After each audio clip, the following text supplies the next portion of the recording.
everybody, it's Ben and Skylar here at Unleashed, and we're here to talk about one of our enrichment activities, and that's Ball Pit, which can be a pretty cool thing. Now, if you're like me and you're a child of the 80s, even 90s, maybe not 2000s, I don't know, any fast food restaurant worth its salt had a child's play area with an awesome ball pit in there. You remember. I hope you remember. I loved it. And you know what? Dogs love it too. So let's talk about that a little bit. We have Buster here to help us demonstrate. And of course, Skylar, our trainer here at Unleashed. Skylar, tell me a little bit about why, there's really a couple reasons why the ball pit is a really great enrichment activity for your dogs. Yeah, so first and foremost, not a lot of dogs have ever seen something like a ball pit. Yep. So it can be a huge confidence builder just to help them with their environmentals, realize that not everything is going to hurt them or this, it's scary. But as they go through and they learn more, it'll help build confidence. Second thing is we will put some treats in there, and that will help kind of start their natural instinct to forage.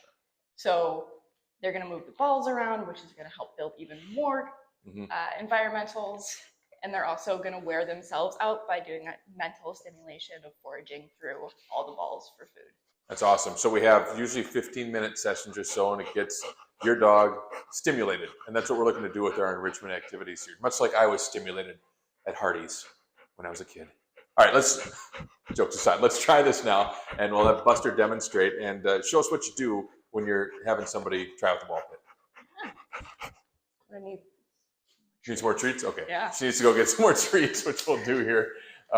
We ran out because Buster loves the treats, so we'll check that out here. Boy, Buster really wants treats. He's ready to go. Yeah. Good job. So Buster's not very scared of the ball pit, but how I would start is just getting him to take treats around it, and if I can get him to put a foot in, good.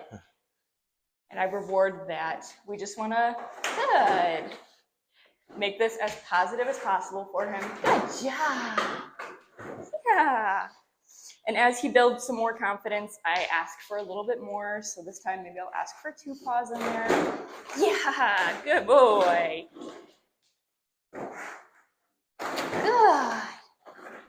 Good job.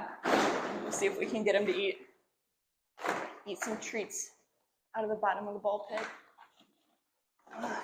Oh, good boy. Good job. Good. So as he's looking, he's got to engage his brain and his nose, and he's just got to give himself a little bit of a mental workout as he's going through it. And obviously it's all very upbeat and positive and all good experiences. Now we saw too, we had tried Toby in here. Of course, you might be familiar with Toby, our other dog that is one of my dogs, and he was very scared and not willing to go into the ball pit. And so what we're going to do is work with him a little bit over time, and there'll probably be a lot of dogs like that might try it, and over maybe a few sessions, they can build some confidence, which is outstanding and what we want to see here with our enrichment program at Unleashed. So great job, Buster. He's full of milk bones now, so he's ready to go. But if you want to try any of our enrichment activities, including ball pit, head to our website, unleashedmadison.com, and you can check out our enrichment page and take a look at what you can book for your dog. Or you can always email or call us, and we'll set up enrichments for you as well. And Buster will have a good afternoon here in the ball pit.